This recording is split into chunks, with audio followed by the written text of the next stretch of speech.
Romancing the Dungeon is intended for mature audiences, as this show contains adult themes, but not like those kind of adult themes, just sensitive stuff that some audience members may find upsetting. Content warnings for specific episodes can be found in episode descriptions.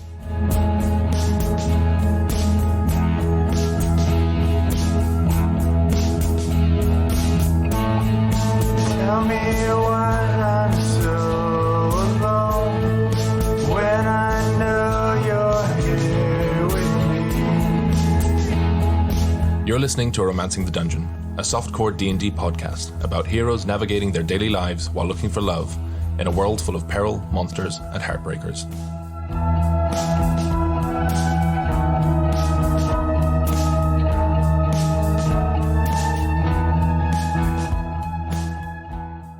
Last time on Romancing the Dungeon. So, wait. You soaked face with a jelly? Was that before or after the weird two-faced demon shadow thing? What? No, keep up, will you? I was saying that Wait, what was I saying? Beats me, kid. Hey, she got a good old send-off, didn't she? Your ma, my sister. Yeah, it's a big old crowd. Lots of sexy, sad faces.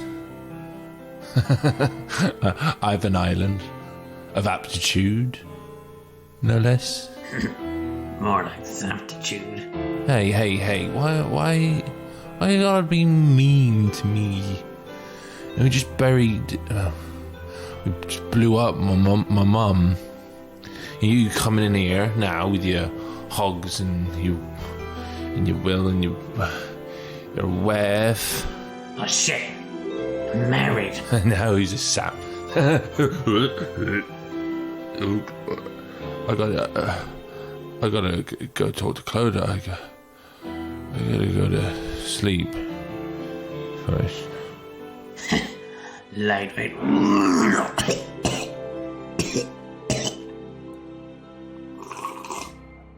Kids these days.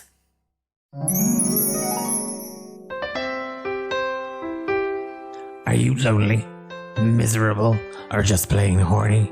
Well, you've taken the first steps to solving your problems. At least your daily ones. Welcome to D8, devoted, desired, dreamy or dirty, dapper dates for dejected daters. My name's Roz Grapers, founder, CEO, and love wizard, and travel agent. You've got a hole in your life that needs to be taken care of. Looking for a little glory? Are you dogging for a thrill? Perhaps a weekend break to a cozy cottage is more up your alley. Well, I'm proud to present our latest venture, D8 Cruising, now catering to singles, couples, and groups. What?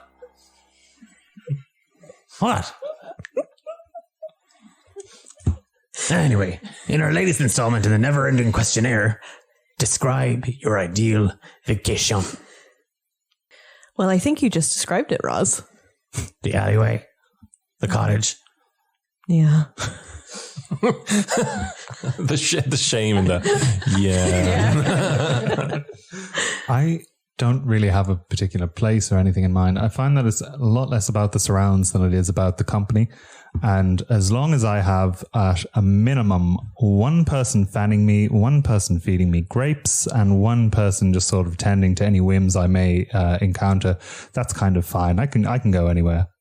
I don't know. I guess for me, a vacation is where I don't have to worry about spending money. Like if I want to go in and go eat at a really nice restaurant and not worry about it, or go to a bookshop, buy loads of books, or go to a dress shop and buy loads of dresses. Yeah, that's my ideal vacation.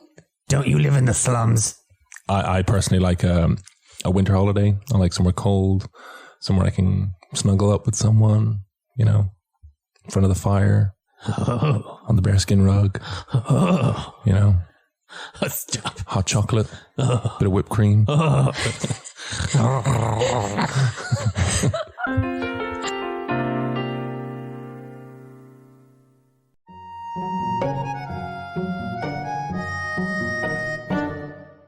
It is the morning after the night before, which was a funeral, well, 4 funerals and a wedding. Hephaesta, you were delightfully shaken by the soft and supple hands of Cael Adoris, who appears to have a cold compress, or fashioned a cold compress, around his skull. Things last night got celebratory. There are bodies. Give me a constitution saving throw, actually, just to determine at disadvantage. Because Jesus. you had a go at the mix bucket. Yeah. 10?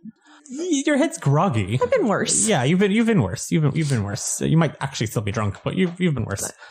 Yeah, you're being shaken awake by Cael, who does look a little bit worse for wear. I just start slapping his hands away from me. No, Hephaesta. Stop it. No. Stop it. Stop. Wake Stop. up. You have to tell me if I'm dead. I feel like I might be dead. I kind of like half peek out of one eye and just kind of like side eye him. I think you're the most alive you've ever been. What the hell does that mean? You look like you had a good time. I'm hungover. Don't play these games. I don't remember if I had a good time, but I think I did. Well, there's no one here with you, so Oh. can't be that good. There's I'm a here. hog. Oh. I kick him in the gut. Who's You kick this? the hog? No, I kick Cael in the gut. Right in the stomach. You don't get any breakfast. Okay, give me an unarmed strike against Cael. 14. In your AC, Cael. Are we assuming he's not armored? No, we're going to assume, under... Quite the opposite. So no, it's a 12. Yeah, you get it. Yeah, you've already upchucked the contents of your stomach, so now it's just air and pain. This is the thanks I get. For what? And after everything I've done for you. You were just a dick like 3 seconds ago. Everything I've done. All of the things. I took you in when no one else would. I opened up my home to you. Home? What? Well, you haven't been there, but it's open. Fia, you wake up at home.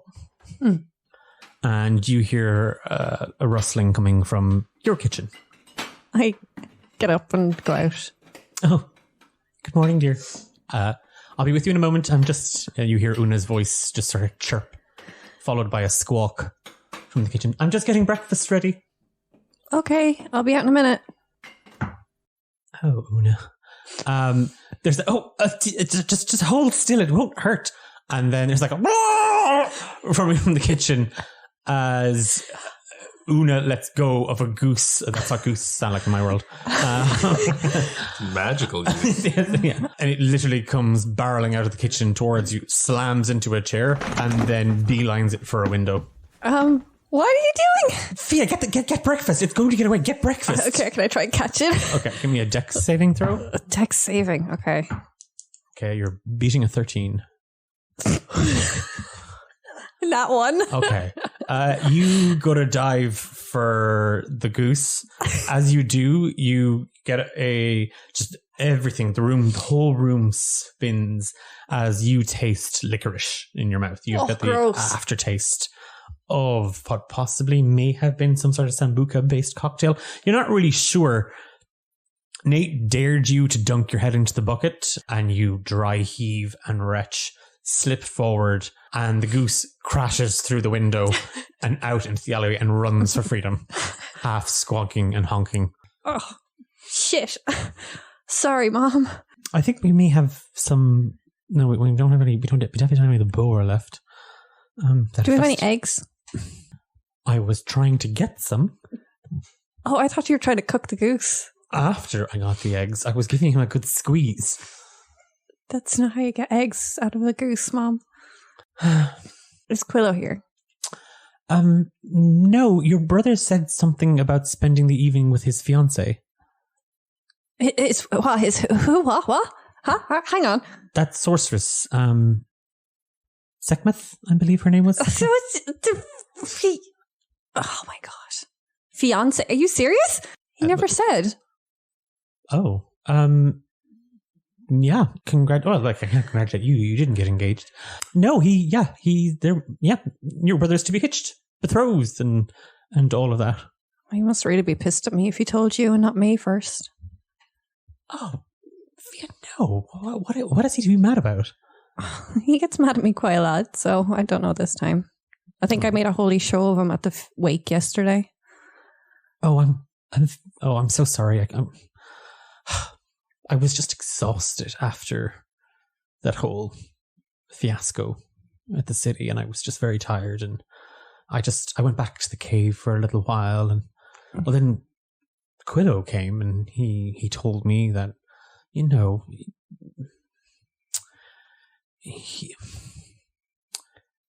your brother is just very, well, he's just like your father. You know, men. Yeah. Anyway, tell him I said congratulations. I'm not going to be around for a while. I have to go with my friends and take care of them for a bit. Marilla asked it in her will, so... Oh, yeah, of course. So if you could just let him know that, like actually let him know that, instead of how you didn't let him know that we were away in a cave for weeks. Well, I see you and Quillo are a lot alike. I can write that down and we can stick it to something. Sounds good. Okay. What are you going to do anyway? Are you staying around Tezrab? Or are you leaving again? Take it. You woke up on the wrong side of the bed this morning. Well, it hasn't exactly been a good few days, has it? And I tried to help. I know. Sorry. I did wake up on the wrong side of the bed this morning. It's quite all right. I understand you're a young woman, you're coming into age, and hormones and all those things are running rife. Mom, I've been through all that, it's fine. Things can linger, you know, late bloomers and all that. You'll come into yourself, I'm sure. I'm 140 years old. I'm definitely into myself now. Well, there's always room. Okay. Look, as far as I'm concerned, you're more than welcome to stay here as long as you want. You know, this is, well, I think anyway, this is your home too. Well, that's most sweet of you. Quillo extended the same offer. You know, I'm back, and like I said, we have plenty to catch up upon, and I will do my darndest. Okay. And just if you do go again, just leave a note or something, I guess. Oh, I'm getting used to this. And she's got a paper and a quill in her hand. Yeah. Anyway, I don't know how long this thing for the will is going to take, but I suppose I will be back soon. Probably be a few days or something, or maybe a week or two. I'm not sure. And if you don't leave a note? Yeah, exactly. Yeah. Oh, okay. And she goes back into the kitchen and she's just kind of faffing around in there a little bit. Nate, there's a commotion downstairs, followed by kind of a little rapping on your door. Nate? Mm-hmm. Got your breakfast? Got your breakfast? Breakfast? Yeah, get your breakfast. What's for breakfast? Oats. Marilla style. It'll clean you right out. She always said it's good for the pipes. I mean, I'm pretty sure she used it on the pipes, but... Okay, come in, bring my oats. Yes, dear. And the door opens, and covered head to toe in slop, Jess and Ike are standing there, and they're holding kind of a tray. It's a plank of wood. There's no trays in the copper. We've established that. So it's just a plank of wood. There's a bowl on it. There's a spoon. The sludge is steaming, smoking. I'm just gonna dip my finger in just to test the oats. It is scalding hot. Fuck. I think my little finger. Tasty. Oh, yeah. Yeah, it's good for you. Oh, I feel better already. Thank you. You need any? You didn't need any. Oh, it's a big old finger full of it. Yeah, a spoon is what you need. It's good for you. Marilla always said a spoonful of slop helps everything come up. Is there a spoon? I can't see a spoon. There's a spoon right there. With the stick. And then Ike is like, oh, here comes the hog. Do you know what? She just slops it onto the blankets. Oops. I tell you, I really want to eat this. Yeah, just stick it out of your blanket. If you can go and get me a bigger spoon, if you could, because I just want to get it down as quickly as because it looks so good. Oh yeah, that makes sense. That makes sense. We'll get you a spoon, and then Mr. and Mrs. McGucket said you have to come downstairs because we have to clean. Yeah, we as in me as also. But Mrs. McGucket said it's the royal we, which infers that everybody but her. I mean, she's been here 5 minutes and she's already, calling the shots. I don't. Go get me a spoon. Go get me a spoon. Okay. And Jess kind of leads out the door. To close it behind him, and there's a little toddling downstairs. So I'm just going to close the door behind them. Just quickly take the ball and just fuck the contents out the window. Skull, just a goose. Yeah, I'm just going to pull the sheet off my bed and just sort of wrap it around me, sort of Mother Teresa style, and come down carrying the ball. Just going, what a pot oats.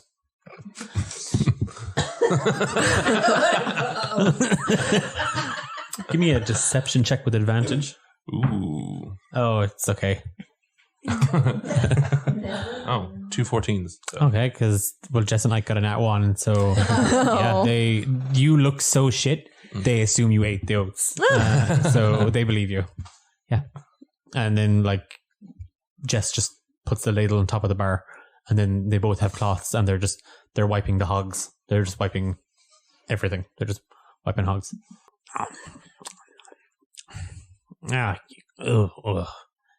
Balls.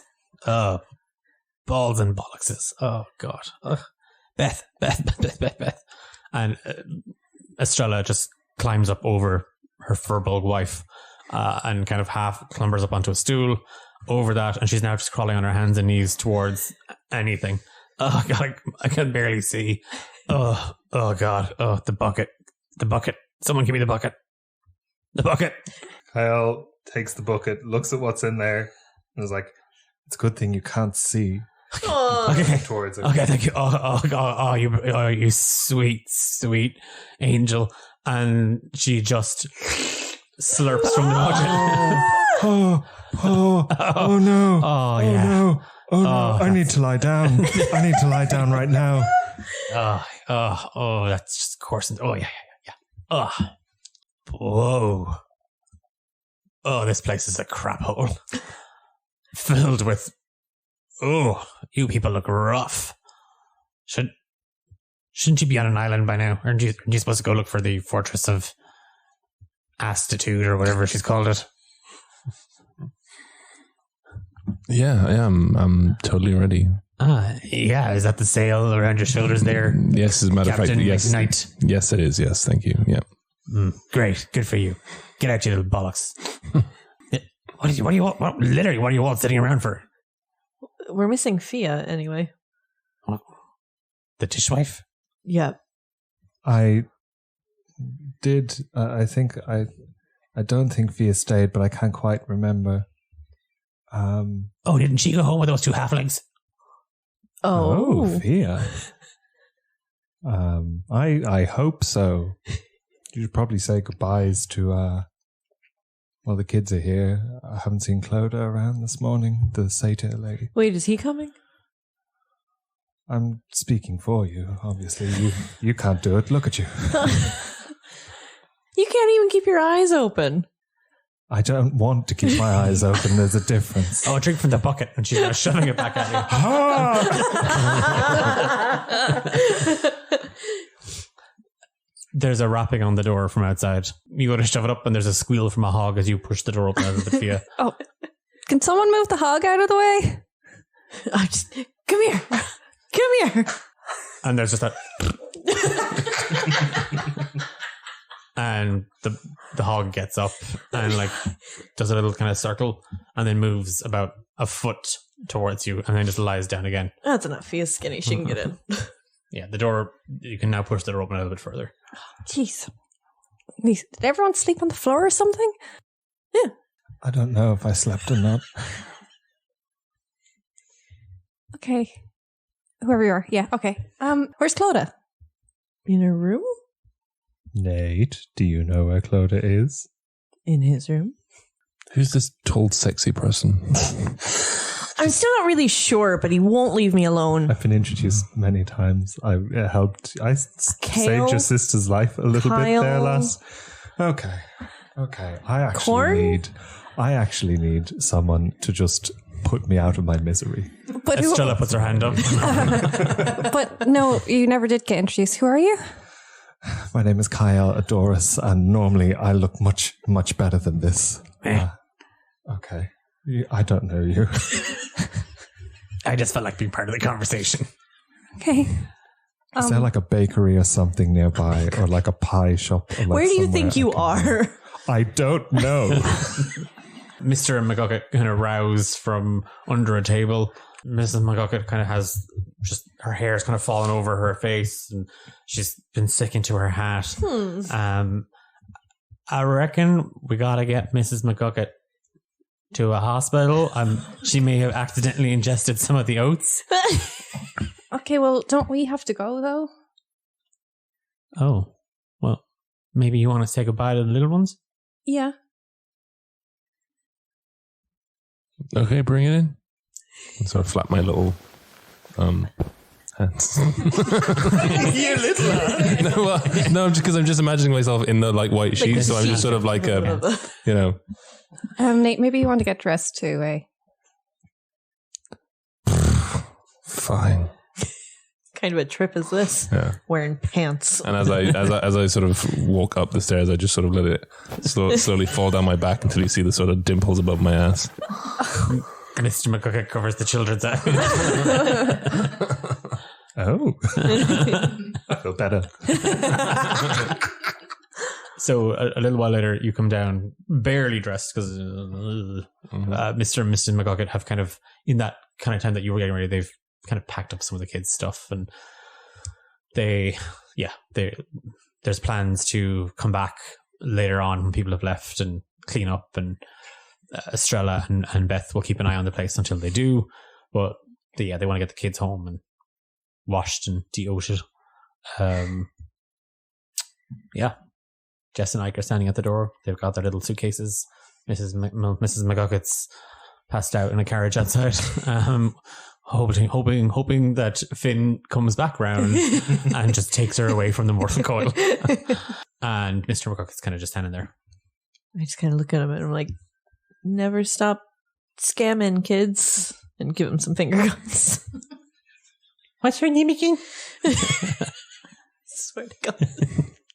Tetanus. Oh yeah, Tetanus. Punch him in the arm. We miss you too, Tetanus. Oh, Jesus. All the best, guys, I suppose. We'll see you again when we come back. Won't be long. A few days. Okay. And maybe I can teach you how to throw daggers sometimes. Oh, yeah, sure.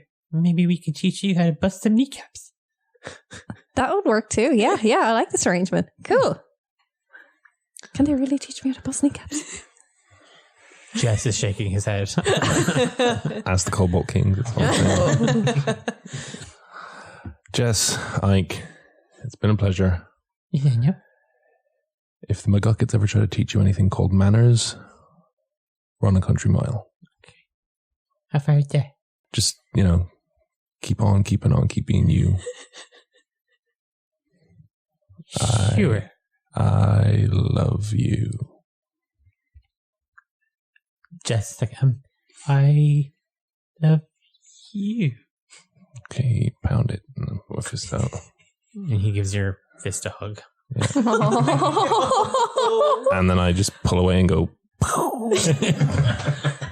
I just wow, such masculine energy. You're really showing. Yeah, wow. Okay. Well, it's been real. Keeping it 100. Yeah. Keep it tight. Yeah. 420. Yeah. That's my birthday. Of course it is. Nah, you're cool. Yeah, you're not so bad yourself. they both just go in and they give you a hug, like a proper one this time. Okay. And then Ike just goes, pew. And Mr. McGuggin just shakes your hand. We'll treat them like our own, but probably better than that because Yeah. We're just going to pack some stuff up after you leave and we're going to be gone. Oh, right. And are you taking the person with you? He's just gonna. I mean, he's Hephaesta's new boyfriend. I mean, we probably can't. Oh, well, that would explain. Yeah, that's quite an eclectic taste. Yeah. She knows how to pick him. That's what Marilla said too when she started to open. Nope. I reckon it's time I get out of here. He just red in the face, scuttled out the door, shooing the children. When Marilla said what? When he was getting out with who? And they're shuffled out the door. Is Clodagh here? Is Clodagh coming with us, or? I don't know. I don't remember seeing her. I'll check her room. Yeah, and I'd say get your stuff together. We'll get going. Where are we going, by the way? The Fortress of Aptitude. And where's that? I'd say I know little Lake Capulet. You head upstairs. You first you knock on Clodagh's door. There's no answer. And after a moment or two, after you call out, and there's no response, you open the door and you find the room empty.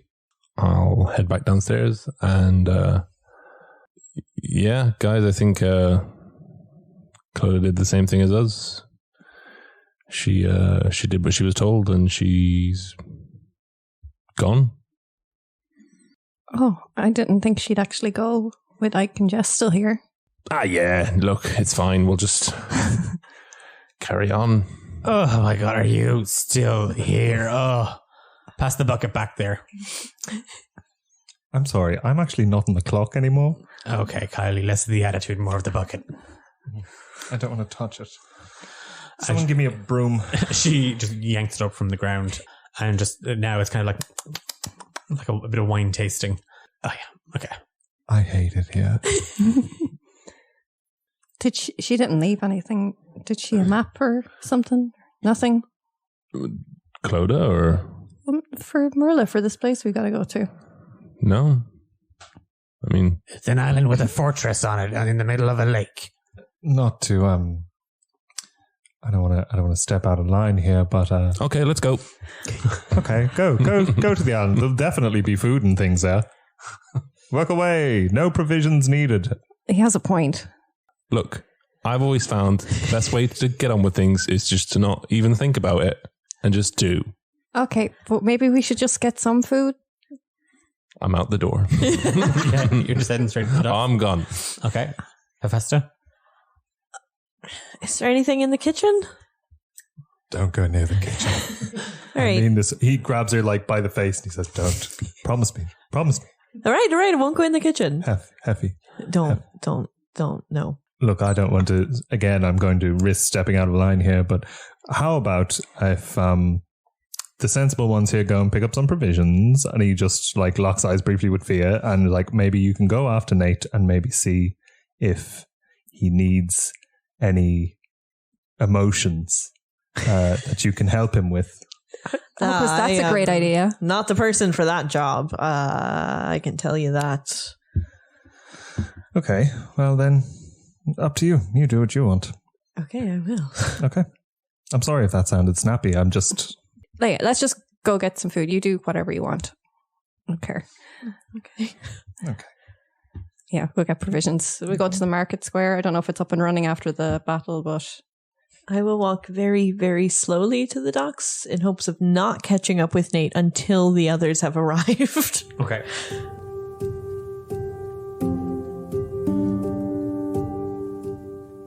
Kyle, are you leaving it up to Fia to go to different places and different kind of stalls, or are you? Actually, there is. I might, if any of the food places happen to be near a jeweler's or something. I'd like to dress for Island. Okay. Accessorize for Island. You might want to maybe try the artist district. Yeah, so it's kind of slightly separate to where you want to go. So if you want to spin there, we can, and then come back and get the food, because that'll be heavy. Oh, yeah. Well, yeah, no, that's okay. And I'm not carrying all that by myself, by the way. I know I only just met you, but No, that's Yeah. fine. That's fine. That's okay. Okay. Yeah. Um, So yeah, I'm Fia, by the way. So are you Hephaesta's new beau or something? no. What would give you that impression? Well, I mean, We only met like 6 days ago. 6 days ago. Oh wow! So she had you strung along while she was with the other guy too. Okay, well, okay, that's cool. She's been with me the entire time. Sure, yeah. Let's just head up to the artist district anyway. We'll find somewhere there. The city is, I mean, the entire time you were having this conversation, I just pictured the two of you walking. Yeah. And occasionally people were like kind of, slapping you on the back or, like just kind of acknowledging word got round. There were several people in the city who banded together, fight off the undead army that had attacked, so on and so forth. And both of you stick out like sore thumbs. I mean, it's Shader Cael and Nasamar. So yeah, there's not that many of them around. Plus the fact that you're Quillo's sister as well, and his face is on every poster. Yeah. And a lot of people are telling you that they're going to vote for Quillo. All that said and done, the place is still, so it's now kind of 4 days since the attack, and again, most of the larger rubble has been cleared and the streets are open. So there's guards, there's builders, there's volunteers. The market stalls in the market district, as you pass through it on your way to the artist district, there's a few, but they're all kind of set up mostly as like soup kitchens and food banks. So there's no kind of real like, oh, let's just pop to the old greengrocers. Most people are involved in kind of making sure that everybody's being taken care of and fed. The artist district didn't take a hell of a lot of damage. It was the area that Hephaesta's sister Sekhmet was kind of in charge of and in the defense of the city. A little bit of scorch damage on the south wall because she did blow the gates off the hinges. Fia guides you towards a jeweler's that, well, you know of them. And the only reason you know of them is because they're friends with Quillo. You've never really asked why, but it's literally called the Bloody Pearl. Do you have any idea how long we're going to be away? Not a clue. Okay, that's fine. Anyway, give me a couple of minutes here and I'll be back out. You sure you're okay? You look a little pale. I get that a lot. Yeah. Right. Sorry. Didn't mean to be insensitive. No, it's. I totally understand. It's just it's the skin and stuff, and people are not used to how pale I look. So yeah. You get it. You get it. Yeah. Yeah. No, that's fair. All the time. I'm just going to sit down here just while you're in shopping. I'll be fine. Okay. Do you want anything? No, I'm good. I'm good. Thank you. That's fine. You step through the door. There's a ringing of a bell. It's kind of a square kind of show floor. There's a few cabinets that are locked with glass and various jewelry and stuff on display. And a moment or two later, a blood-coloured tiefling appears and her hair is slicked back in a long white braid. She's wearing a heavy leather apron, but underneath it you see quite a well-tailored blouse and suit pant. Morning. Good morning. How are you doing today? Wonderful. Great. Excellent. What bauble are you here to pawn? No. I was actually wondering. And she looks a little bit surprised. No. Oh, okay. No. Not today. I was wondering, do you have any slots kind of open for commissioned work? As she's about to say something, she stops and kind of looks you up and down.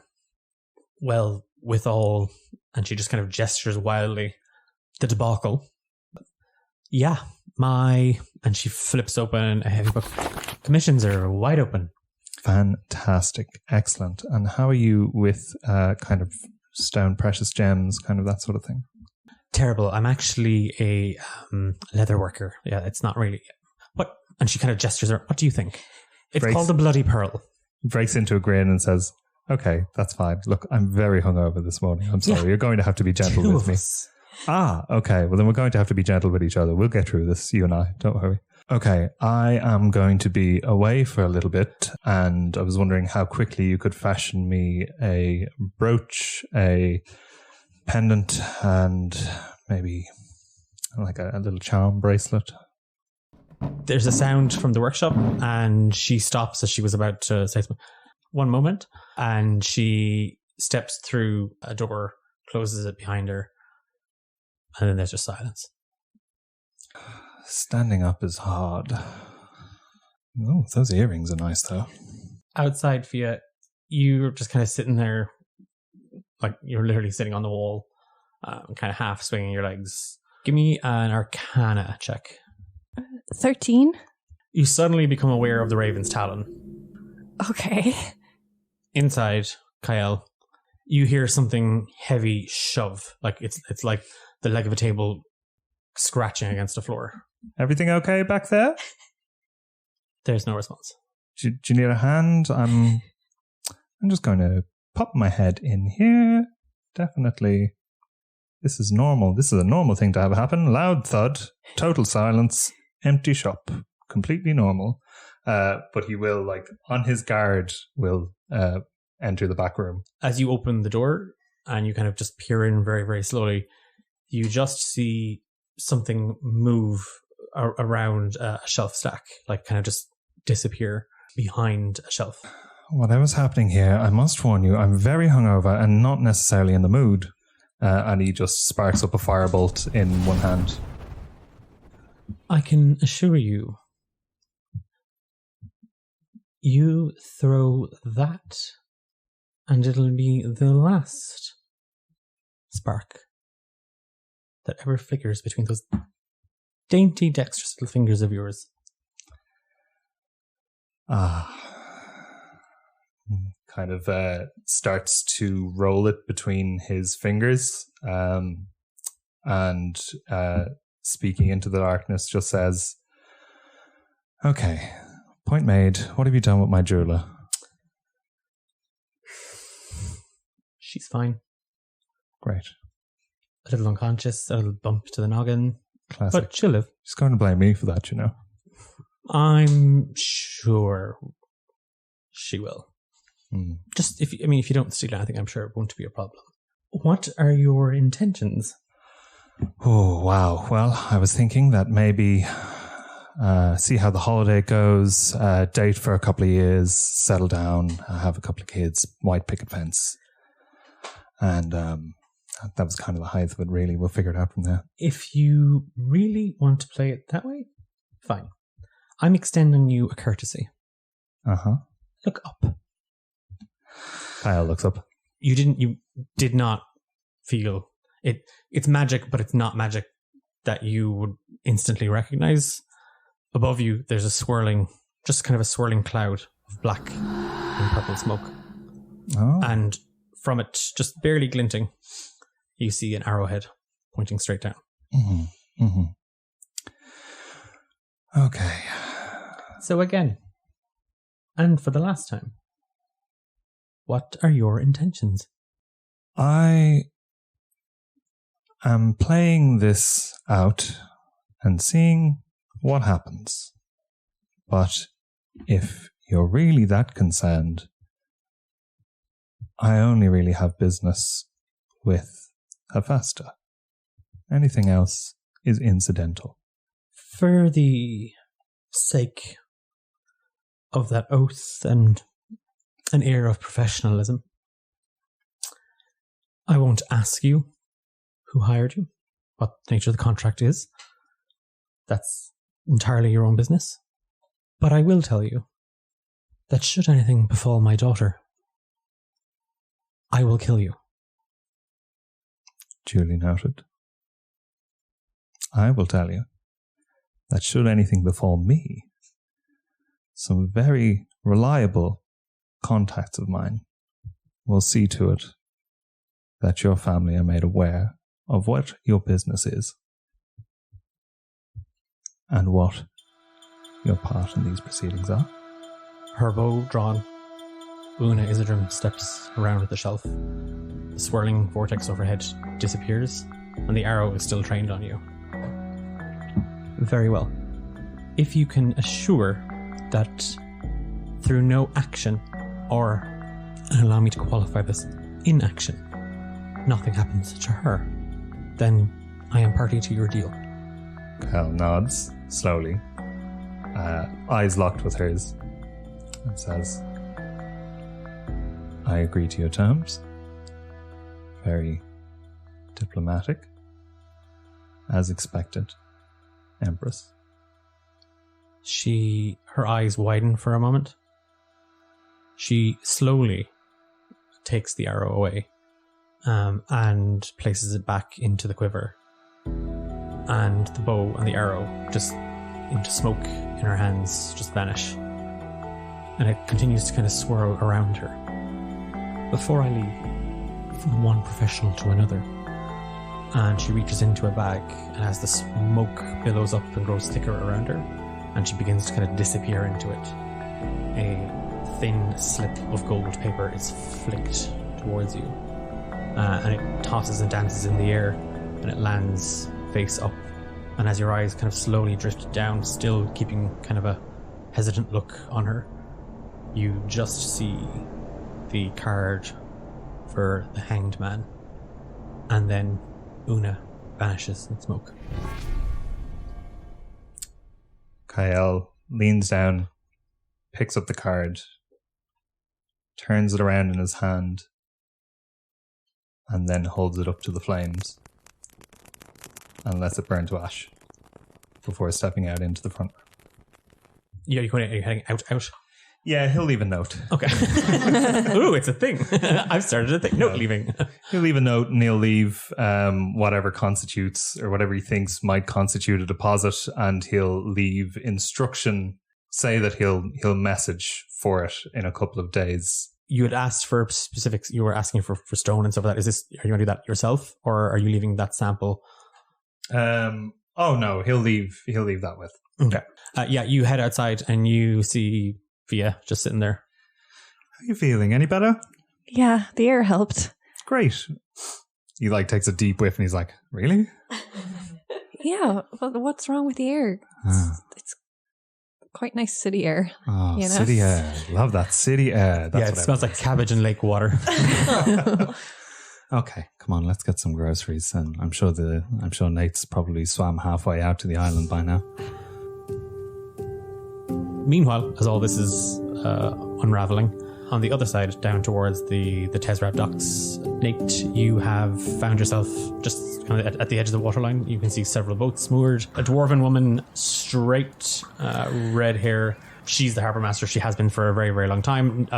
A boat doesn't dock, a fish doesn't swim without her permission here on the Tezrat. So she says. That's her. That's the motto. Well, you're looking for what? I need a boat to get out to one of the islands on Lake Capulet. For 4? For 4. Ah, yes, a boat for 4. Right this way, sir. And she gestures at a warehouse. Oh, thank you. I was being sarcastic. What? Oh. Do you have a boat? Yes, we have. Do you know a man? Where is your license? To party? Actually, yes, that's what we're looking at. If you want to rent one of our party boats. No, to captain a vessel. Oh, I don't have one of them. It's easy. It's just a little stick in the back. I'm sure. I can row it. Yeah. If you would just 2 sticks. Yeah, head down that pier, you will find a lovely little kobold offering romantic sea voyages of the lake. For 4? If that's what floats your boat. Very good. Very good. Thank you very much. You are most welcome. Yeah. What was the kobold's name? Flicky.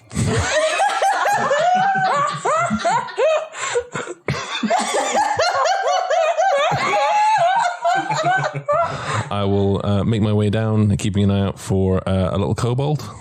There is a kind of a tealy green kobold with kind of a soft yellow little kind of underbelly and small little black horns along his snout and up along his head, amber coloured eyes. Oh. Flicky? Flicky? You're Flicky? Yeah, it's Flicky. I was chatting to some that you've got boats.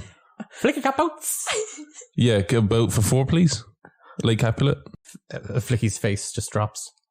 You're not going to do stuff in the boats? No touching, no kissing. Yeah, no, none of that. No canoodling. No. That's on the canoes.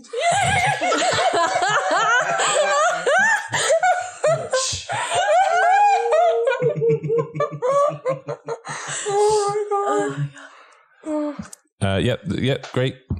Yep, okay. 4 boats it is then. No, not 4 boats. 1 boat for 4 people. Flicky? Yeah, you can. Do you have to captain the boat? And he just slops himself off his seat and he waddles down to the end of the pier, jumps off the pier. There's a splash. Oh. No, Flicky remembers. Swim. What? You have to swim when you get in the water. I remember. You do have a boat, don't you? Yeah, Flicky's got boats. Where's your boats? I'm getting it. Oh, okay.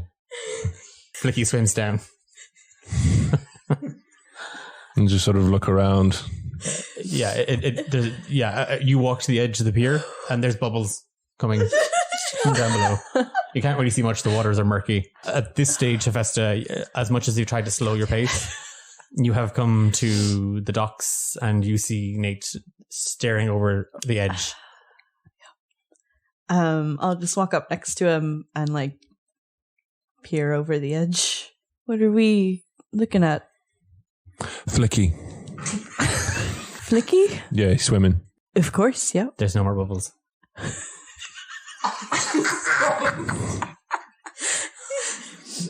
Okay, bear with me one moment. Okay. Just gonna stick my head in the water. Flicky. There's just a surge of bubbles, like a deep, fat bubble. And then you just hear, bah! Boats. Yeah. Okay, we're just waiting for 2 more, and then we're good to go. You good to go soon, yeah? Okay, we'll be waiting here, okay? Please stop talking. Oh, yeah, sorry. You start, like, as your eyes begin to adjust to the dark below and you kind of come up for air every now and again, Hephaesta, you're hearing half of this. And there's a lot of bubbles, and there's a lot of scum now at the top of the water. Not just because Nate's in it. But then after a moment or two, there's just this surge, like this eruption of bubbles straight up, kind of purple in the face. Flicky, the kobold, starts to kind of emerge from the depths. A chain kind of wrapped around him as he kind of struggles upwards. And at the end of it, you can just make out the end of a rowboat. Good man, Flicky. Flicky's up and he's I forgot to cast water breathing. And it's impressive. You did great all the same. And I just looked at Hephaesta. It's Flicky. Flicky. Hi, Flicky. He's got the boats. No kissing. No canoodling. No problem. That's the canoes. Yeah, canoes over there. Canoes are for canoodling. I had to wipe them down afterwards. Oh, yeah, no, none of that, don't worry. The boat is half sticking out of the water, and you do see kind of a hole in the bottom of it. And he starts to swim kind of towards the shoreline, and he's dragging the boat with him. Is that going to get us to the island? Oh, yeah. I don't know boats. Okay. Yeah, I mean, Flicky seems confident. So It's aerodynamics. Flicky kind of flicks out a lot of the water and the dirt from the lake off himself, and he starts to just scrape the muck off the boat. And you see kind of the boat is a faded lilac color. There's a crudely drawn heart on it. The heart actually looks more anatomically correct, and it just says the love boat. He cracks his fingers and his knuckles make it it's like the air inside all just kind of pops out, and his eyes roll back as if he kind of enjoyed it a little bit. Wiggles his fingers over the hole as he casts mending, and the hole in the boat sort of seals itself. happy? Yeah. Less aerodynamic. Is this it? Are they coming, or where are they? They went to get food. So No food in boats. Why did you? it's not actual food. I meant jewelry. Ah, yes. Like a candy necklace and chocolate pennies. Yes. Yeah. Flicky's just nodding. Yes. Yes. So you two What? want a canoe? No. No. Flicky just thought there was something. No. A little spark. No. No, nothing. Flicky made things awkward. Yeah. Fia. Yeah, he's standing there now. As abrupt silence. You wait until Fia and Cael arrive, and they have 2 burlap sacks filled with supplies. As they walk up, I'm just like, no food. Deep tooth. No canoodling. No. What's a What? what's a That's- deep tooth? What's a deep You don't know tooth? about deep tooth? Sea monster. Really? I have a beautiful leg of goat in this bag, and No food. No. No food on the boat. There's no food. there's no food in the No. bag. Yeah. Jewelry. You got to see this brioche, though. I love how there's a beautiful leg of lamb, or goat rather, and some brioche at the food bank. Did you find the boat? Yeah. Yeah, Flicky's got one. Oh, Flicky boat. hi. Nice to meet you. So he's taking us to the island, right? Yeah. Flicky rows the boat. The people sometimes kiss. When Flicky turns a blind eye. Okay, sometimes Flicky looks. Okay. Flicky has a soft spot for romance. Okay. Why did you get us a deviant captain? Why did you get us a pervert kobold? He's not a pervert. This is my good friend Flicky Bean. Flicky Ben. Flicky Ben, sorry, excuse me. We go in the boat? Yeah. And Flicky just walks over and flips the boat over the pier. And there's a splash. And then he chucks the oars over. And then jumps over. That's the boat. That's the boat. And I just kind of look at Nate. This is the boat. This is what you're able to. Really? Yeah, There's I jump nothing in. I jump in. Okay, I jump into. Is there room for 4 of us? Yeah, there's okay. So there's a spot for Flicky to sit between the couples as he rows the boat. And It's then not awkward. Are they kissing over him? Excuse me. It's like, and there's kind of a bench in front of him, and there's a bench behind him. I say where Hephaesta is not sitting. Basically. Kyle very tightly wraps up his produce and like holds it well above water level and is like, don't want it getting soggy. I climb in. Nobody wants soggy biscuits. Flicky likes soggy biscuits. Oh, Flicky. Why are you the way you are? For the longest while, as Flicky, exasperated and out of breath, struggles to get the oars up out of the water and into the hooks, just squeezes every muscle he has in his glutes because rolling's in the glutes. He just starts spinning his arms frantically. And at first, the boat goes back and forth a little bit, but then he gets a bit of momentum going and you're off. He's just cutting through that water. Life is great. So, how did you guys meet?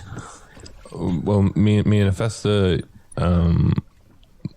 used to be a thing, but it's not a thing anymore. Flicky had the spark. Flicky knew there was a spark there. Me and Fia met at an orgy. Yeah, there's a spark there too. And myself and Cael just met. Oh, that's it, a blazing inferno. Flicky gets that. Flicky's the old raw passion. Yeah. Are you Flicky doesn't judge. Okay, Flicky. Are you looking for the passion? It seems like you've a vested No. interest in passion. Flicky's had a string of romantic encounters. Oh, Sometimes on the boat. oh. That's why This Flicky one? has... No, not this one. No. Okay. We broke up. Sometimes off the boat. on land or like in the water? Where do boats go? Fair enough.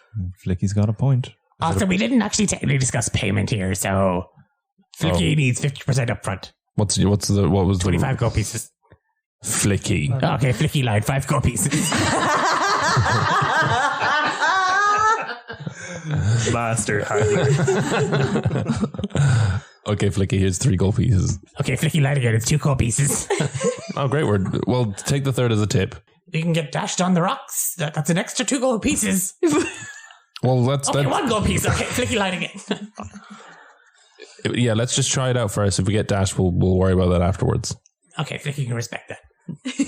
Yeah, so Flicky steers the boat frantically, rowing the left oar and kind of turns the boat about face. Exasperated and exhausted, gives up the oars, and both Cael and Nate take over an oar each and proceeds to Down we go. We're fucking doomed now. A little while after the two of you take over the rowing, a long while after the two of you take over the rowing, one of the islands in particular starts to get bigger as you approach it. The other ones are just like jagged rocks sticking out of it, and it's a little terrifying.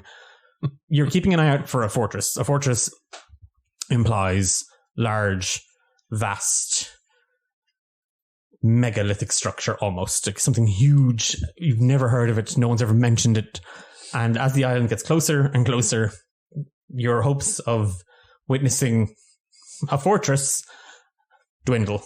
As you can make out the shoreline, you can make a small dirt road up a hill, and there atop it, structured precariously on a cliffside, you can see a thatched roof cottage. There she blows. Fortress for a gnome could be quite small. And yeah, you can, all of you start to see the kind of the cottage emerge, and all of you simultaneously, it's that sinking feeling of, oh, that's not a fortress. That's a shitty little cottage. You get the little love boat to the shore. Flicky lies down. Literally, his chest just like, he's asthmatic. On top of all that. Can we get this man some jewelry? Flicky is waiting, or... Yeah, you wait. Okay. Flicky sits in the boat. Or he sits up in the boat and just, he's waiting. He's going to wait for you to come back. It's a pebble stone beach. And like, it's a mud road that's been kind of carved out of the side of the hill. And it leads in only one direction. And as you kind of round the corner up towards it, there's a crudely drawn sign that just reads Fortress of, and then above it you can see badass. And then that's been crossed out and it just says aptitude. And there's a picture of a copper rabbit and it just says keep out bastards. Great, I think we found it. Yeah, that looks right. It's very scenic here. A seagull just flies by and takes a shit. Not on you, but just it just happens at the same time. What time of day is it now? It's close to late evening. Okay, yeah. Figured. It took a couple of hours. Is anyone hungry? We go in and cook something. Flicky puts that. Flicky, do you want something to eat? Nah, Flicky has rations. No food on the boat, Flicky. No, Flicky. Deep tooth. There's a small little box on the boat, and you're just going to head up to the cottage? Yeah. It's a dirt road. It's mucky. It's wet. It's slippery. But you make it up. And as you approach the cottage itself, it's a thatched roof. You see two small little circular windows at the front as you approach. There's no door. How are we supposed to get in? If I know Marilla, and I don't, there's got to be another entrance here.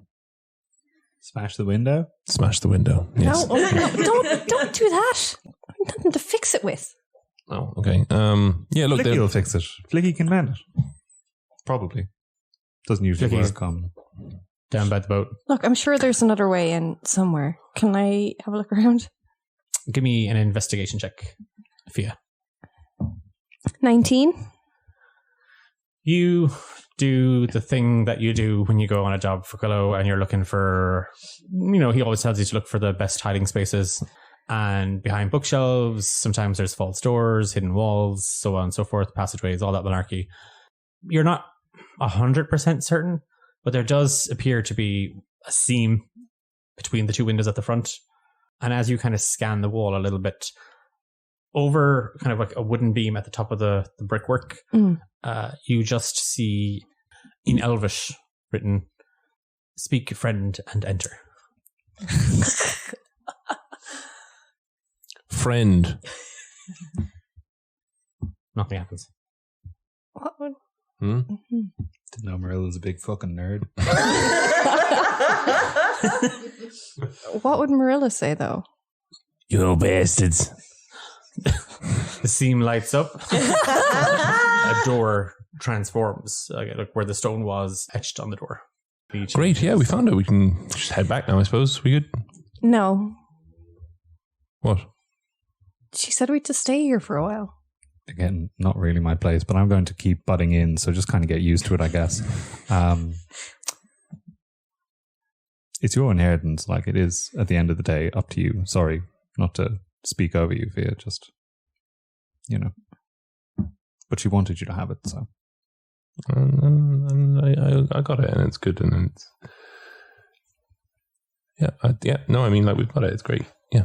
Nate, you should go in and have a look around, at least. You go. No, you first. Want to hold hands? We all go in? Okay, I'm just going to go in. You shove the door. It kind of gives, and then with a kind of a tug, it opens. Inside, you notice two things immediately, all of you, as you kind of peer in around Nate. Place is filthy. Like, it's literally filthy. It's a hell of a lot bigger on the inside than it is on the outside. Oh my god, she's such a nerd. And you walk into what looks like kind of a living room space. There's a fireplace that just kind of turns on, like it just lights itself, and there's kind of a glow coming from it. Next to that, what was a small table with a chair around it. It transforms itself into a larger round table with 4 chairs around it and 4 sets of knives, forks, plates, bowls, glasses. There's a small seating area next to a central fireplace and just kind of mounds of cushions. There's stacks and stacks of books and sheets of paper kind of wrapped up, and everything kind of has a bit of a film of dust on it. As the house kind of transforms itself around you, it kind of begins to slow down. And then about halfway through, you start to see that the ceiling isn't as tall as it was in the entrance, and now it's probably dwarf size. So some of you may have to haunch down to get through, but it opens up into a hallway, and there's 4 doors off either side of it. And then to the left, there's a tunnel down, and you can hear pots and pans boiling and hissing and water kind of spitting. And there's the smell of food, but the tunnel itself is halfling size. Hello? Your voice just echoes around the house. Sort of turn to everyone for reassurance. I just kind of nod, like, and then like, it's okay, go ahead. I'll follow the smell. Okay, you're going to go down the Yeah, tunnel. Okay. as best I can. Yeah, you literally have to get down on your hands and knees and onto your belly to kind of crawl through the tunnel. Down here, it's a small halfling-sized kitchen area. The stove, like the fireplace, seems to have come alive itself. The pots that were on top of it are bubbling away, and you can see occasionally there's kind of a spit of water that comes out. There's no sign of anybody.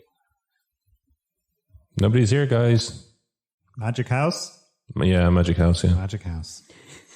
I guess we just make ourselves at home then for a while, eh? I have a passive investigation, which I didn't know was a thing, but it says on D&D of 14. So without like really rifling through things, like, is there anything? All around the house, you see all these glyphs just kind of flare up, like they kind of just light themselves. And at first, it's just you just think there's not really kind of any kind of sense to it. But after a while, you start to see it looks as if it's a wave of magic passing through the house itself that causes the house to adapt to the people inside and their needs, their requirements for what the space should be. The closer you get to the kitchen and the rooms, you see that the shine from those glyphs, it's weaker. It's not as strong. I'll attempt an arcana. Okay, what's everybody else doing? I'm assuming the rest of you have all gone into the house. I'm just sort of waiting in that first room. I don't feel comfortable going any deeper into the house, I don't think, without... I'm looking around and just seeing the dust and stuff and that, and like, okay, like, thinking about like tidying it up a bit and stuff over the next few days, making it a bit more habitable and stuff for everyone. Okay. Kyle? Actively looking for a broom and dustbin to do just that. Okay. Absolutely typical. Magic house, no magic cleaning. Priorities, right? Well, I mean, it gives us something to do, I suppose, for the next few days or however long we're here. I thought what we were supposed to do was lie down for a long time. You can do that if you want. I don't mind doing this. Oh, bless. No. Oh, thanks, bye. Seeing him kind of start, I tie, like, because my hair is still quite short, I tie just the front of it up into two like little pigtails out of my face and grab Somebody beat her. and just grab some like cloths and mop and bucket and whatever out and start tidying up around the place. Okay. Don't worry, Hephaesta, we've got it. Oh yeah, Kyle never saw Hephaesta's apartment. This place looks great. Look at it. Hephaesta's already flicked off her boots, so there's muck on everything. I know. 18 on the Arcana, yeah. On Arcana.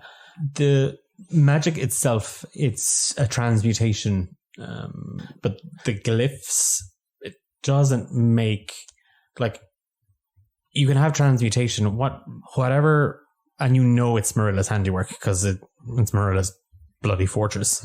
As to why it's weaker, there's definitely a source for the magic. It seems to be waning. It seems as if you don't have, like, if you're supposed to be here a week, you don't have more than 3 days before the house just becomes a space with 4 walls and some straw on top of it. How's it looking? Pretty good. The beds don't seem terribly comfy, but you know, bit of a fixer-upper. Yeah, I mean, as you can tell, it's magical, but I'm not sure if that magic is going to last much longer. Do you have kind of a plan for that? No. You're you have studied in magic. I mean, like, Marilla showed me a few bits and pieces, but like I wouldn't be on the same level as what she was. Oh, well. I mean, we've got you, and we've got Hephaesta, and we've got me, so, you know, I don't know, Fia, are you harboring any latent magical abilities? Not a drop. Okay, cool. Well, still 3 out of 4 isn't bad. We can figure something out, I'm sure. Yeah. You want to help Dust first? No. Okay. Downstairs in the kitchen, there's a whistling sound, and then you just hear the pots and pans stop rattling. And then floating up through the tunnel are plates with really, really overcooked pasta, well-cooked seagull, and an egg, raw. Well, I suppose the house tried. I'm taking the seagull. There's 4 of us. We can split it between us. Fine. I take out a dagger and divide it into 4. Kill Kyle. Young. Seagull. Now there's only 3. Come between me and my seagull, bitches. Dare ya. I'm just going to start rifling through, with trying for him not to notice, rifle through his bag for that brioche. Okay, give me a stealth check. I love how the brioche might be the thing that causes the catalyst in the inviting. Stealth or sleight of hand? Well, you have to get it first. So Okay. Sleight of hand. 22. And your passive perception? 12. Oh, yeah, you've got that loaf of brioche. Nice. Okay. You're just gonna like Hold it. I'm just gonna. I'm gonna sort of keep it on me, and then until I'm handed some seagull. you never thought you'd say. Yeah, so I have the food divvied out and I just kind of pass. Yeah, plates there's the table with the 4 chairs around it. Stuff like Yeah, that, so I pass a plate to Cael and to Nate, and then I take one for myself. Then I go make my own. Oh no, there's a plate sitting there. I just don't pass it to you. Okay. like dinner at my house. I'm just staring at the plate. Okay. Yeah, No eye contact. No. I'm chomping on my seagull sandwich. Okay. Where did you get the bread? I brought this with me. Where'd you get the bread? Where'd you get it? I just have bread. Between the copper rabbit and the ducks, you picked up what looks to be quite a fine brioche. It's lovely. I'm going to die here. As you say that, the house rattles. Everything beyond that center wall where there is a second fireplace that leads out into kind of the hallway, the tunnel down to the kitchen, the 4 bedrooms, vanishes, and the wall just rushes violently towards you and then stops. And you're now in literally a 15 by 15 foot space. I guess the magic's gone, right? But you can sort that, Kyle. Can you? Do you know what? I probably can. But first, though, what's my name? It's not Cael. Sure isn't. Kyle. There you go. Yes. Thank you. Thank you, Nathaniel. Yes. Now, okay. So I'm going Lovely to need brioche. I'm going to need the blood of a virgin. Kidding. No. Let me have a look. And Kyle goes and looks to inspect the runes. Give me an Arcana check. Can he guide himself first? Can you guide yourself? Or does it have to be other No, people? you can touch yourself. Where you go. Okay. We'll cast guidance on himself first. Just press his own hand to his chest and say, please don't let me have to sleep on the floor. Not after what I did last night. That's a 10. Oh, letting us down. There's... Oh, wait. No, sorry. That's a 14. Oh. The glyphs aren't hard to see. It's the kind of thing that when you concentrate on them, they become more apparent. They're there, but it's like background noise that just kind of filters out. But when you concentrate on, you do see them all kind of lighting up, and it is kind of a kaleidoscope of rainbow colors. It's just kind of a shimmer around the room. And you see that there is a central column to the ruins where at first it looks like as if it's a wave passing through, but what it is a central pulse, and then it washes out from it. And as you trace that back along, you see that there in the middle of the room where there is a rather large brown bear rug lying in front of the fireplace, and those you've kind of more or less found the ley line of the arcane energy in this magic weird. Like, this is weird magic. This is this is typical artificer manipulating things and really, really breaking the laws of magic. Your mother is a freak. Yes. Yes. But yes, no, we've kind of got a rough idea of how things work here. It's just a matter of how we fix it now. What do we think? Heffy, what do you think? Come on. You're a student of the arcane. Come on. What did you find? Ley lines. And they lead? Under the bearskin. Have you looked under the bearskin? I don't want to touch it. I go lift the bearskin. I don't basically that's what you were getting. I just want someone to do the manual work for me. I don't want to touch that greasy, dusty bear. I'm talking about myself. It's heavy. This is authentic bearskin, and you drag it up. There's a cloud of dust that kind of filters up through the air, and there under the bearskin rug and Cael, because you've been fixed on the ley line, you can see it clearly, pulsing under a trap door. This is classic magic house stuff, really. Do you need me to do this for you as well? Oh, I can do this one. I got this one. Try and check, please. Actually, I cast knock. Fuck you. You rap on the door once, and then there's a second and a third more pronounced knock that just echoes and pulses through the house, and immediately all of you just see the glyphs light up. The trap door opens with kind of why am I doing that? We have sound effects. It opens with a groan. Okay, that I will search here with a sound effect. There's a rush of air, like cold air, and the smell of water, like just the lake rushes up at you, and stone steps carved down, and the rock itself, it's not brick, this seems to be carved into the island itself.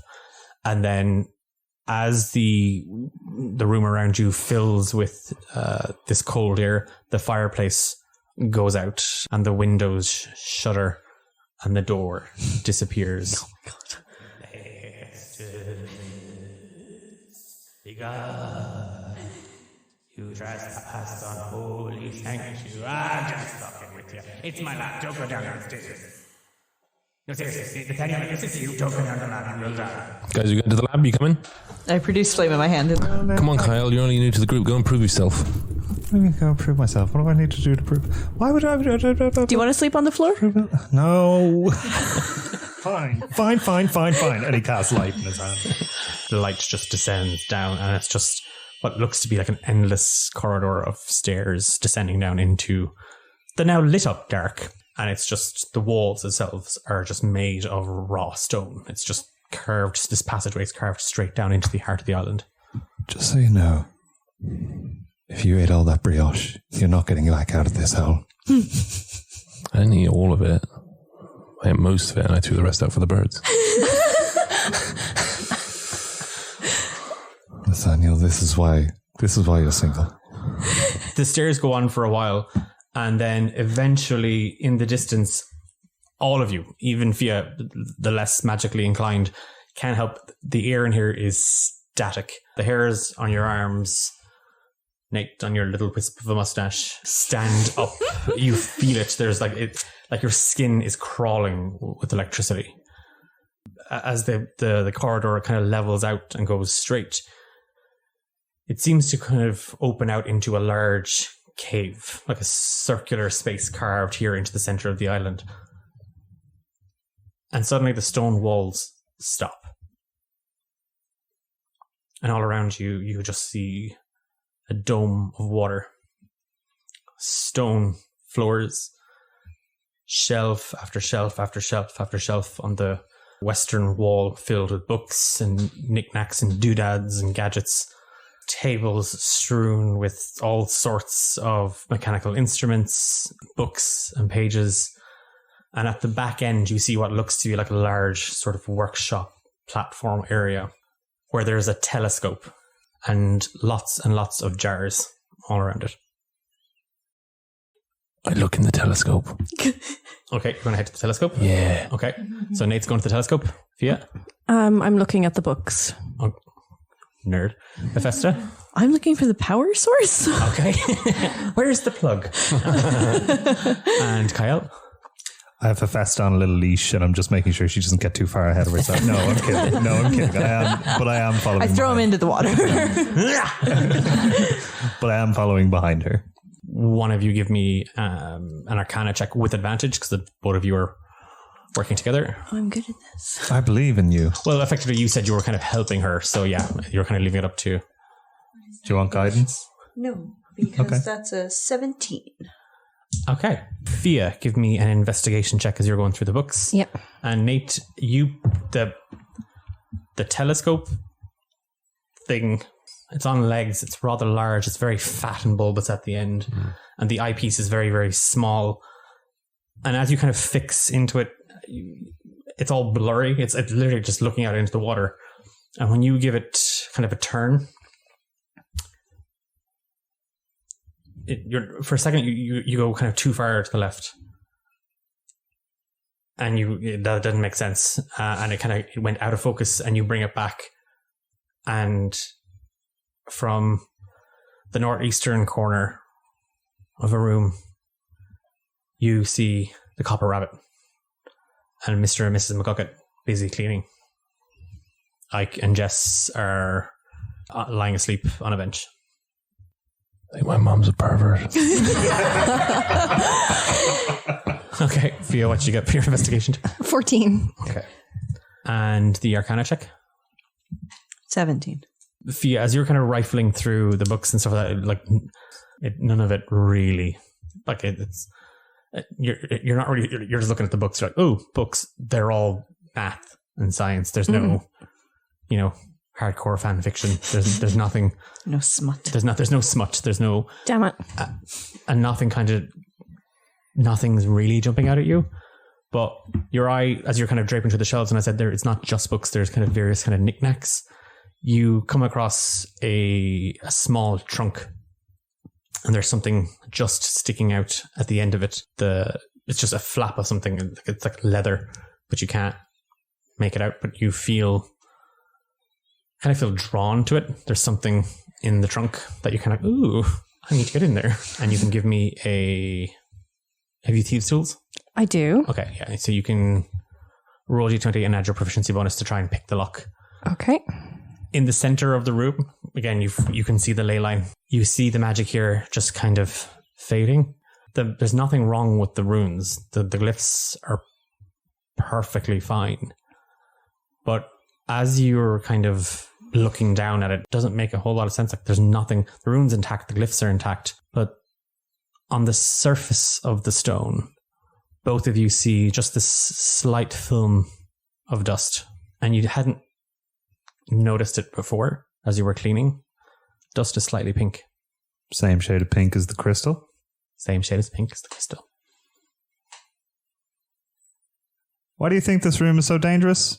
Any ideas? She seemed pretty adamant. She seemed to not want her son and heir to go down in here at pain of death. It's because she was spying on me. It's because she was spying on you. Yeah. She didn't want me to know that she was spying on me and the rest of us. Look at this telescope.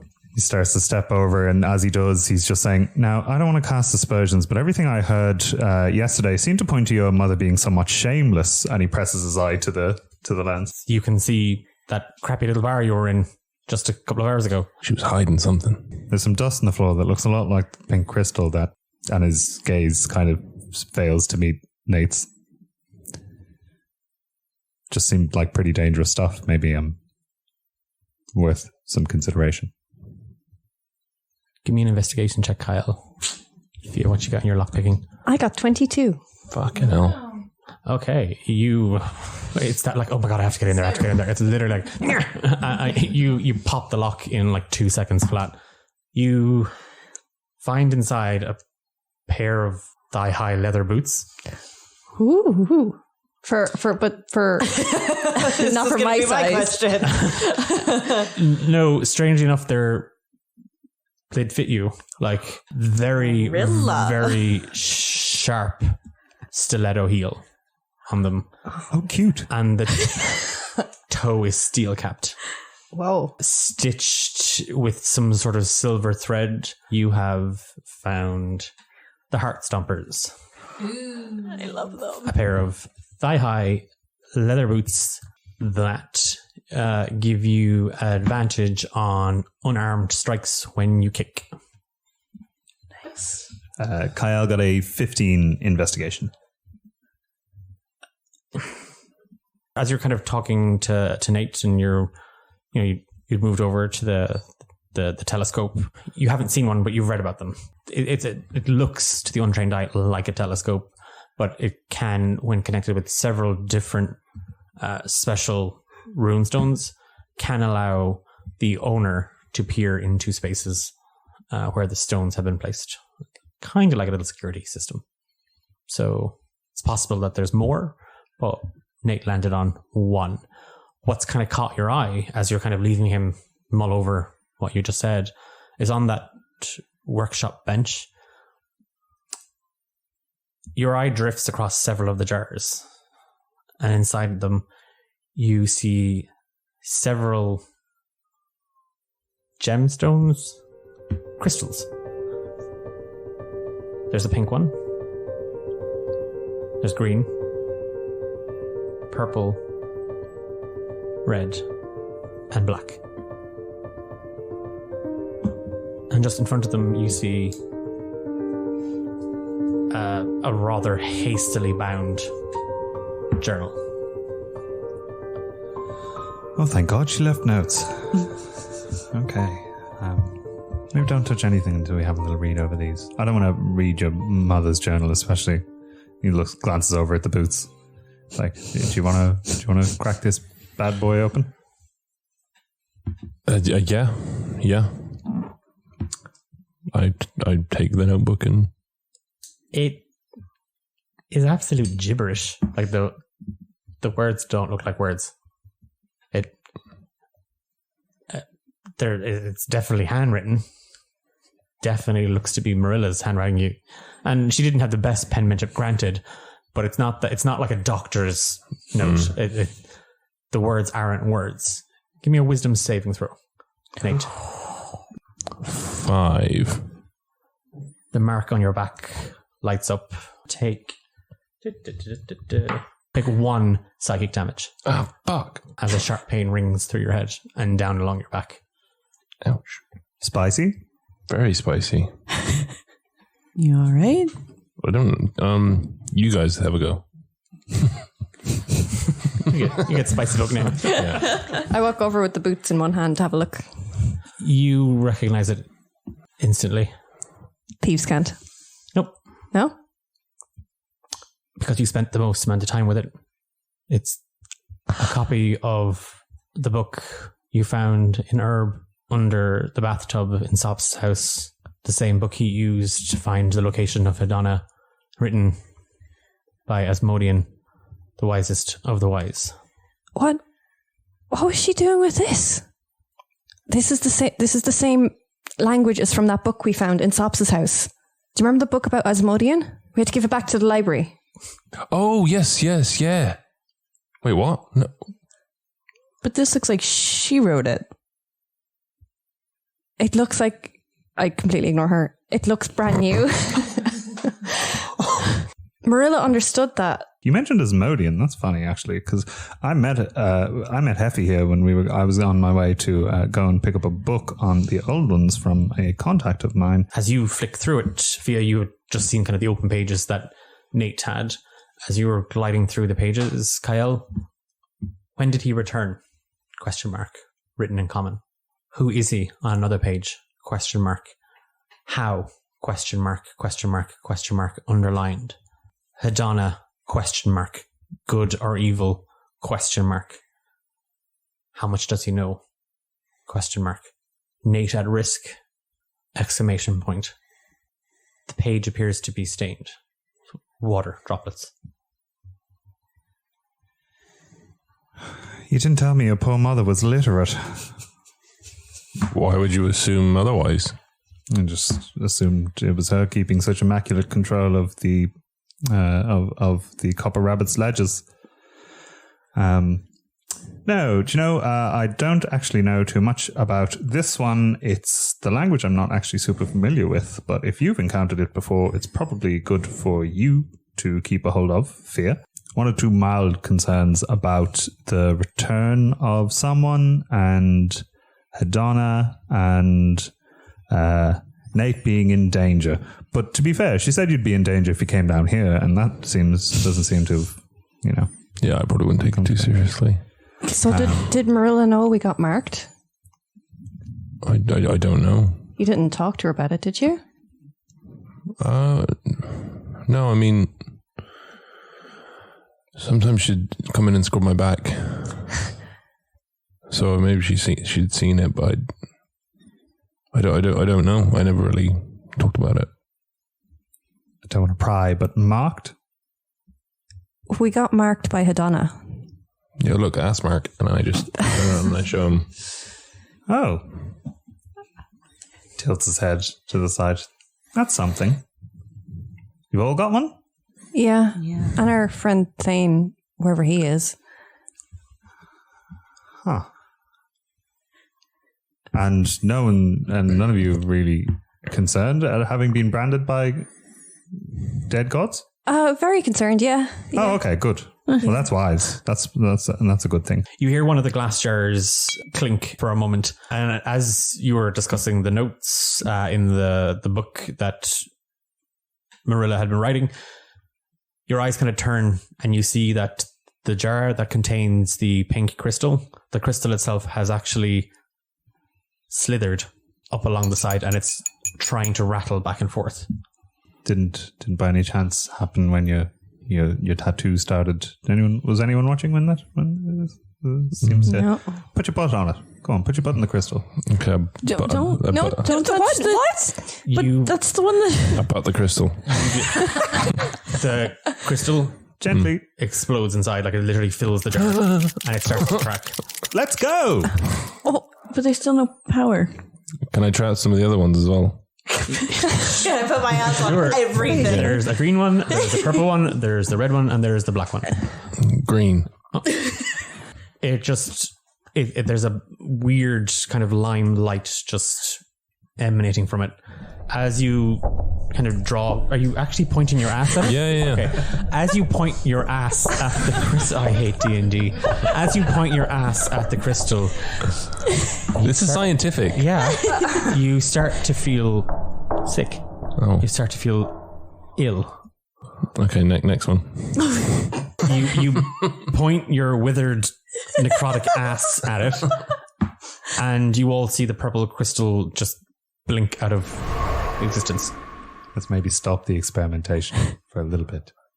Do you want to put your ass on the other one? Don't put your ass on it. Don't put You your don't ass look on good. You look fine. Thanks. We do need to bring back power to the house. So there's that. Well, look, you don't have ass mark, so if you take the You don't crystals, know. Maybe I do. you don't have ass I mark. can be a part of your little gang.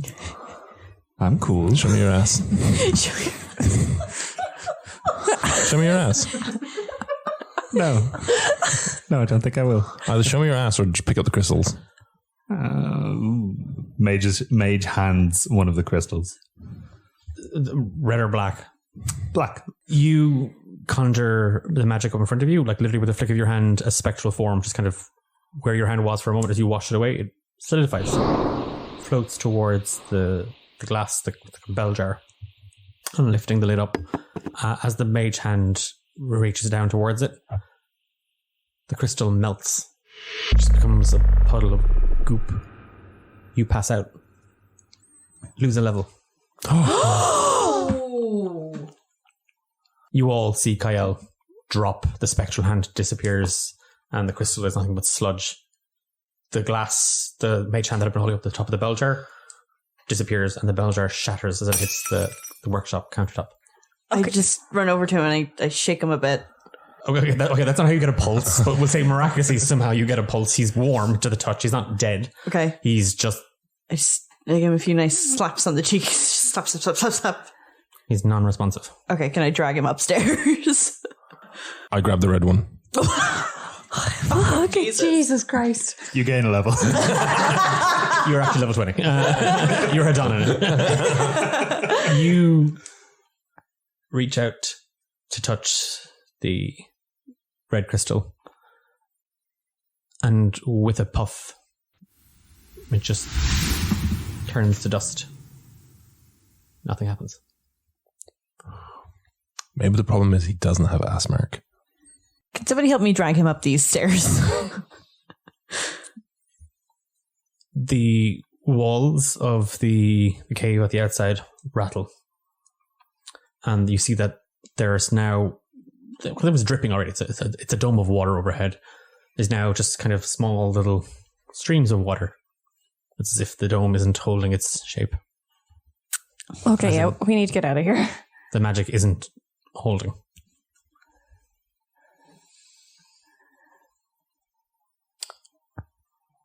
Let's go. Yeah. Does anyone have anything to help wake him up? Just get him upstairs. I'm already like 4 stairs up. I'm just dragging him.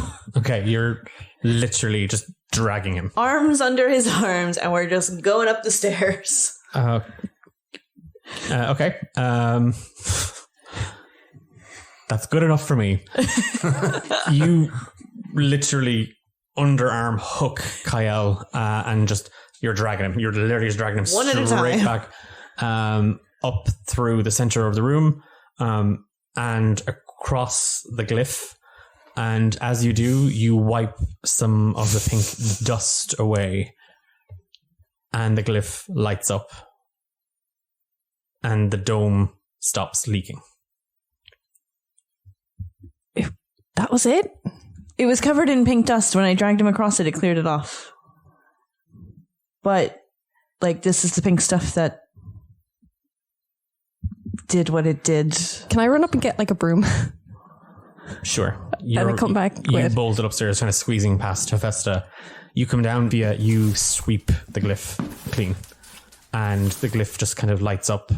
And you see what was the one ley line is actually 12 that fill out. And the dome is completely repaired.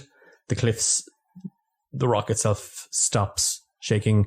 The stones form themselves into sturdier, safer, non-slippery rock.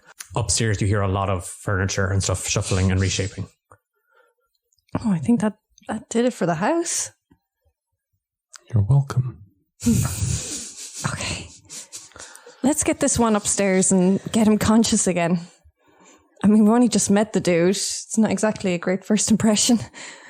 You head upstairs and Cael, while physically unharmed, does not appear to regain consciousness. And taking an eye on him over the course of the night, you all kind of, well, all of you but Nate, remember to pop your head in, and the evening kind of passes without any further event. The house has reformed itself perfectly to suit the four of you. There's the sound of a rooster crowing in the morning.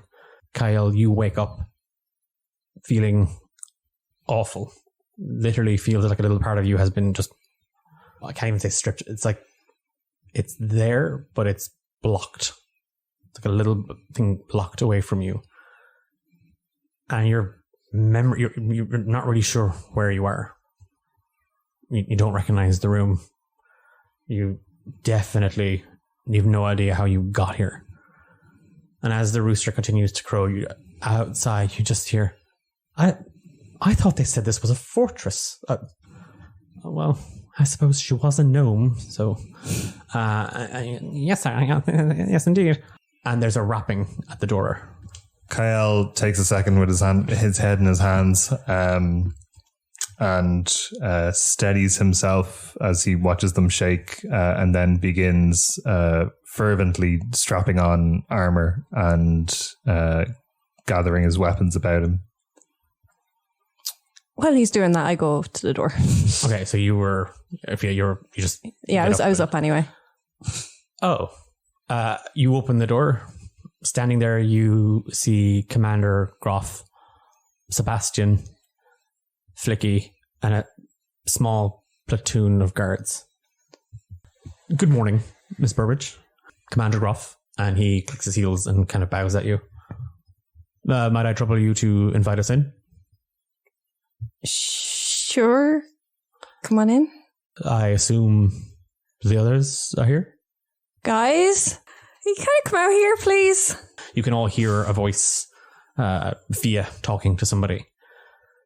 Nathaniel, as you sleep through all of this, your dreams are very weird.